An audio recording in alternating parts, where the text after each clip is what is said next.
আর্জেন্টিনার জাতীয় দলের প্রাথমিক স্কোয়াড থেকে বাদ পড়লেন লিওনেল মেসি। চলতি মাসে এই বিশ্বকাপ বাছাইয়ের দুটি গুরুত্বপূর্ণ ম্যাচে অংশগ্রহণ করবে আলবিসেলেস্তেরা। 22 মার্চ বাংলাদেশ সময় ভোর 5:30 উরুগুয়ের বিরুদ্ধে মাঠে নামবে আর্জেন্টিনা। এরপর 26 মার্চ ভোর 6টায় ব্রাজিলের বিপক্ষে তাদের দ্বিতীয় ম্যাচ অনুষ্ঠিত হবে। তবে চোটের কারণে এই দুটি ম্যাচে অংশ নিতে পারবেন না মেসি। আর্জেন্টিনা কোচ লিওনেল স্ক্যানোলি গত 17 মার্চ 26 সদস্যের চূড়ান্ত দল ঘোষণা করেছেন, যেখানে মেসি ছাড়াও বাদ পড়েছেন আরও 6 ফুটবলার। মেসি সম্প্রতি ইনজুরির কারণে মাঠের বাইরে ছিলেন প্রায় 2 সপ্তাহ।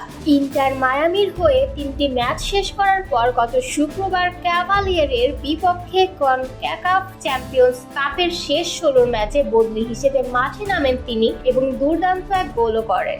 এরপর আটলান্টার বিপক্ষে MLS ম্যাচে গোল করে দলের জয় নিশ্চিত করেন। তবে এরপর আবার চোটের অনুভব করেন। স্ক্যান রিপোর্টে মেসির পায়ের মাংসপেশি ও সংযোগে ইনজুরি ধরা পড়ে, যার ফলে তিনি জাতীয় দলের পরবর্তী ম্যাচে অংশ নিতে পারবেন না। বর্তমানে কনমেবল অঞ্চলে 25 পয়েন্ট নিয়ে শীর্ষে রয়েছে আর্জেন্টিনা। তবে সাম্প্রতিক সময়ে তাদের পারফরমেন্স খুব একটা ভালো যায়নি।